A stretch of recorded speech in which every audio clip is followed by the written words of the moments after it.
Assalamualaikum warahmatullahi wabarakatuh. Kami dari kelompok 3 dan 4. Pada kesempatan hari ini, kami akan memaparkan penjelasan tentang teori-teori asal negara. Seberapa penting sih paham tentang teori asal mula negara? Memahami asal mula suatu negara penting karena membantu kita melihat bagaimana suatu bangsa terbentuk dan berkembang. Setiap negara memiliki dasar pembentukan yang berbeda-beda, baik melalui kehendakan agama, kesepakatan bersama, maupun karena kekuasaan. Dengan memahami teori-teori asal mula suatu negara, kita bisa mengetahui latar belakang berdirinya suatu negara tersebut, termasuk bagaimana Indonesia lahir melalui kesepakatan bersama dalam Proklamasi Kemerdekaan dan UUD 1945. Pengertian dan asal mula negara. Negara adalah fondasi yang sangat penting dalam kehidupan bermasyarakat yang menjaga ketertiban dan kesejahteraan bersama. Berbagai teori telah dikembangkan untuk menjelaskan bagaimana negara terbentuk, mulai dari keyakinan bahwa negara ciptaan Tuhan hingga hasil kesepakatan masyarakat. Berikut adalah teori-teori asal negara yang akan kami jelaskan. Yang pertama ada teori ketuhanan, teori kekuasaan, teori perjanjian masyarakat, teori organis, teori hukum alam, teori Marxis, dan teori kedaulatan. Yang pertama ada teori ketuhanan. Teori ketuhanan menjelaskan bahwa negara itu berasal dari kehendak Tuhan. Artinya, negara dianggap sebagai ciptaan Tuhan dan kekuasaan penguasa negara adalah mandat yang diberikan langsung oleh Tuhan. Penguasa dalam teori ini dianggap sebagai wakil Tuhan di bumi, yang memiliki tanggung jawab untuk menjalankan kekuasaan tersebut demi kebaikan rakyatnya. Lalu yang selanjutnya ada contoh penerapan teori ketuhanan. Teori ketuhanan terlihat pada kerajaan seperti Kerajaan Mataram, di mana raja dianggap memiliki kekuasaan sakral karena restu dari para dewa.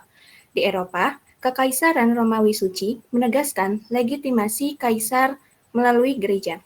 Kalau kita tarik ke kehidupan sehari-hari, konsep ini mirip dengan orang-orang yang percaya seorang pemimpin memiliki wewenang moral karena integritas atau kepercayaannya. Misalnya, guru atau pemimpin komunitas yang dihormati karena dianggap bijaksana dan adil. Selanjutnya ada teori kekuasaan.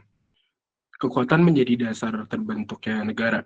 Cara kelompok yang menang dalam tarungan atau penaklukan akan memaksakan kehendaknya untuk membentuk suatu negara. Selanjutnya ada contoh penerapan teori kekuasaan. Penerapan teori kekuasaan negara yang sering dijumpai adalah pembagian kekuasaan menjadi 3 cabang seperti yang dikemukakan pada teori trias politika oleh Montesquieu.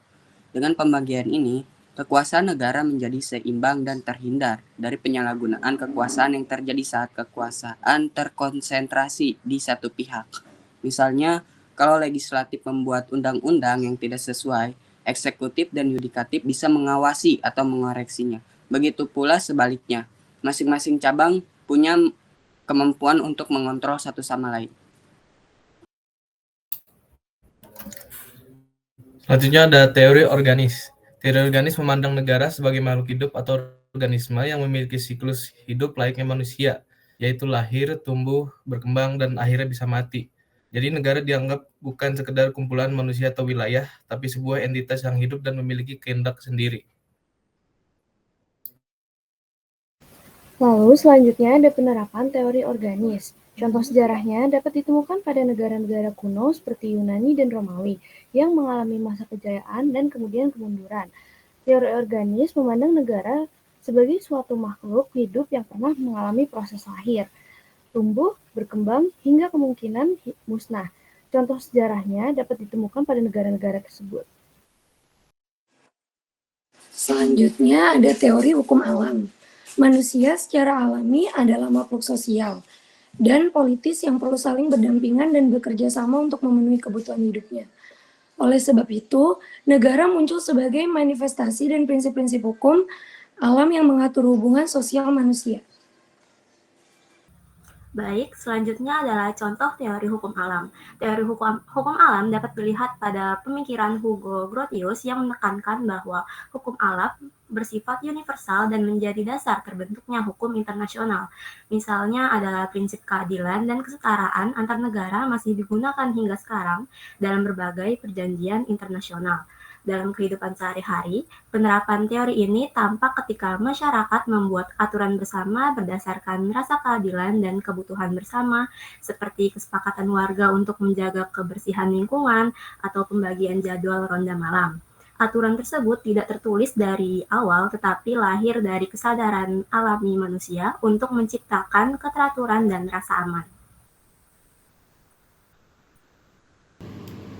Oke, teori selanjutnya ada teori Marxis. Teori ini memandang negara sebagai hasil konflik kelas dan alat kekuasaan kelas dominan untuk mempertahankan posisinya dalam sistem ekonomi kapitalisme, dan negara bersifat sementara yang akan hilang seiring dengan berakhirnya kelas sosial dan kepemilikan pribadi.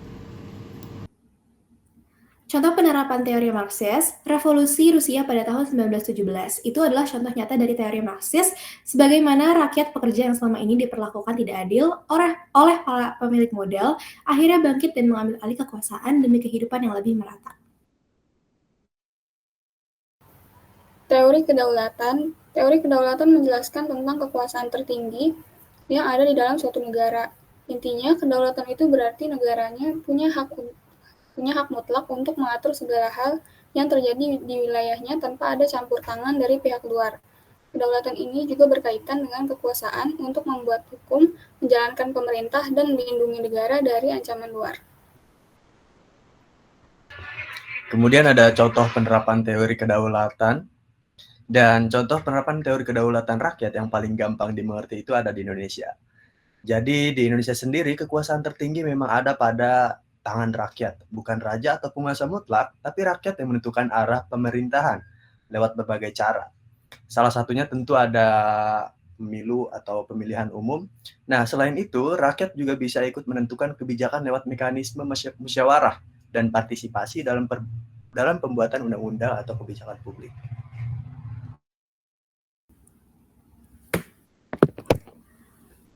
Oke, bagaimana teori kedaulatan diterapkan? Yang pertama ada pemilu, peraturan lalu lintas, lalu wajib membayar pajak. Monarki absolut di Prancis pada masa kekuasaan Raja Louis yang memegang kekuasaan penuh. Raja-raja di Eropa abad pertengahan yang dianggap mendapat mandat langsung dari Tuhan. Kesimpulannya, negara itu penting banget dalam kehidupan kita karena menjaga ketertiban dan kesejahteraan bersama. Ada banyak teori yang mencoba menjelaskan bagaimana negara bisa terbentuk. Ada yang bilang negara itu berasal dari kehendak Tuhan, ada yang bilang dari kekuasaan orang yang menang, dari kesepakatan masyarakat, ada juga yang lihat negara seperti makhluk hidup yang tumbuh dan berkembang. Selain itu, ada juga pendekatan yang bilang negara itu muncul karena hukum alam. Dan ada teori yang fokus pada konflik kelas seperti teori Marx. Yang paling kenal di Indonesia adalah teori kedaulatan rakyat, di mana kekuasaan tertinggi ada di tangan rakyat. Contohnya lewat pemilu. Baik, sekian pemaparan dari kelompok 3 dan 4. Kurang lebihnya mohon maaf. Wassalamualaikum warahmatullahi wabarakatuh.